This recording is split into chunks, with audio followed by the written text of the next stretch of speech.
आपल्या हिंदू धर्मात अत्यंत महत्त्वाचा आणि पवित्र असा सण म्हणजे वटपौर्णिमा.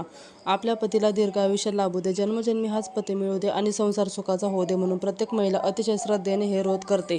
यंदा 2026 मध्ये अधिक ज्येष्ठ महिना आल्यामुळे वटपौर्णिमेच्या तारखेबद्दल खूप मोठा संभ्रम निर्माण झाला आहे. म्हणून आजच्या या विशेष व्हिडिओमध्ये आपण पाहणार आहोत यंदा वटपौर्णिमा कधी आहे, पूजेचा शुभ मुहूर्त कोणता आहे, पूजेची योग्य पद्धत आणि सर्वात महत्त्वाचे म्हणजे पूजा करताना कोणत्या महत्त्वाच्या चुका टाळायच्या आहेत. त्याचबरोबर साड्यांच्या संदर्भात संपूर्ण माहिती. त्यामुळे व्हिडिओला शेवटपर्यंत नक्की पहा, कारण मी व्हिडिओच्या शेवटी सांगणार आहे शृंगाराची खास माहिती जी प्रत्येक सुवासिनींना माहितीच असायला हवी.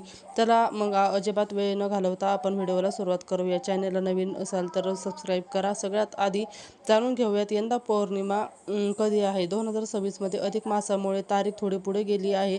पंचांगानुसार ज्येष्ठ पौर्णिमा तिथी 2026 तिथी 29 जून 2026 सोमवारी रोजी येत आहे. उद्या तिथीनुसार 29 जून हाच दिवस वटपौर्णिमा दिवस म्हणून पौर्णिमेच्या पूजेसाठी आणि उपवासासाठी श्रेष्ठ मानला आहे. पूजेच्या आणि उपवासासाठी हा दिवस योग्य आहे म्हणून शुभमुहूर्त.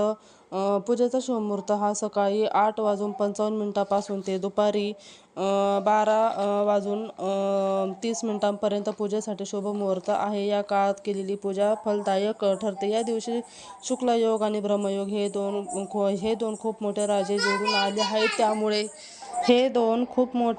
जोडून आले आहेत. त्यामुळे यंदाच्या वटपौर्णिमेचे महत्त्व खूप वाढलेले आहे. आता यामध्ये राहू काळ आहे तो सकाळी 7:30ला चालू होत आहे आणि 9:30ला संपत आहे. त्यामुळे राहू काळ सोडून पूजा करायची आहे. पूजेला निघण्यापूर्वी साहित्याची नीट तयारी करून घ्या, कारण येत्या वेळी धावपळ होणार नाही. आपल्याला लागणारे साहित्य खालीलप्रमाणे असेल. पूजेसाठी विधी सर्व साहित्य लागणार आहे.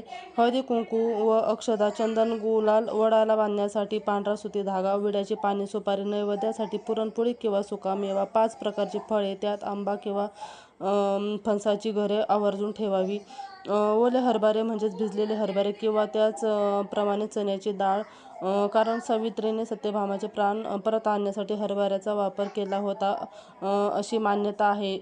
बांबूचा लहान पंखा, पतीला वारा घालण्यासाठी मातीचा किंवा कलशाचा तांब्या, कलश किंवा अगरबत्ती, कापूर हे सगळे साहित्य आपल्याला लागणार आहे. आता वडाची पूजा कशी करायची आहे हे आपण बघूया. सर्वात पहिल्यांदा वटपौर्णिमेच्या दिवशी लवकर उठून स्नान करून छान तयार व्हावे. मनात सकारात्मक विचार ठेवावे. वडाच्या झाडापाशी आल्यावर आधी वडाच्या मुळाशी थोडे पाणी अर्पण करून घ्यावे. त्यानंतर झाडाला हळदी कुंकू, अक्षता, फुले वाहून नमस्कार करावा. वडाच्या झाडाला विड्याची पाने, सुपारी, 5 फळे आणि भिजलेली हरभरे अर्पण करावीत आणि दिवा अगरबत्ती ओवाळून लावावी. आता सर्वात महत्त्वाचा भाग म्हणजे सुती धागा घेऊन वडाच्या 7 फेऱ्या मारायच्या आहेत. या मारताना मनोमनी पतीच्या दीर्घायुष्यासाठी आणि सुखी संसारासाठी प्रार्थना करावी. प्रत्येक फेरी पूर्ण झाल्यानंतर झाडाला सुताने गुंडाळावे. पूजा संपन्न झाल्यावर वडाच्या झाडाची कथा ऐकावी आणि वाचावी. घरी आल्यावर बांबूच्या पंखाने पतीला वारा घालावा आणि त्यांचे आशीर्वाद घ्यावेत आणि मगच उपवास सोडावा. अशा पद्धतीने आपल्याला पूजा करायची आहे. आता पूजा करताना कोणत्या चुका करू नये म्हणून थोडीशी माहिती. तसेच अनेक महिलांसाठी वडाच्या त्यांच्या सोयीसाठी वडाच्या झाडाची फांदी तोडून घरी आणतात आणि पूजा करतात. म्हणजेच सावित्रीने अक्षय मानल्या जाणाऱ्या वडाच्या झाडाची फांदी तोडल्याने दुखापत केल्यासारखे आहे. शक्यतो वडाच्या झाडापाशी जाऊनच पूजा करायची. अशक्य असेल तर कुंडीत लावलेल्या छोट्या रोपाची पूजा करू शकता, पण फांदी तोडून घरी आणू नये. वडाला फेऱ्या मारताना कमीत कमी 7 फेऱ्या माराव्यात. घाई गडबडीने कमी जास्त करू नका. त्या दिवशी घरात पतीसोबत वादविवाद, भांडण करू नका. घरात मनामध्ये कोणाबद्दलही वाईट किंवा राग ठेवू नका. पूजेनंतर सुवासिनींना काहीतरी वाण द्या.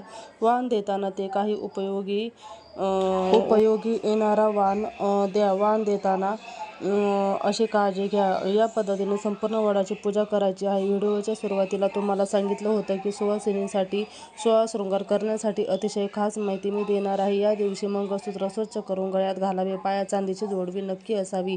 जोडवी ही सुवासिनींची मुख्य लक्षण मानले जाते. वटपौर्णिमेला हातामध्ये हिरव्या रंगाच्या काचेच्या बांगड्या घाला अत्यंत शुभ मानले जाते. त्यासोबतच तुम्ही सोन्याच्या पाटल्या किंवा तोडे घालू शकता, पण सोबतच हिरव्या रंगाच्या बांगड्या नक्की घाला. आजकाल अनेक जण फॅशनमुळे टिकल्या लावतात, पण पूजेच्या वेळी आडवे किंवा तुमच्या पद्धतीने कुंकू लावणे शुभ मानले जाते.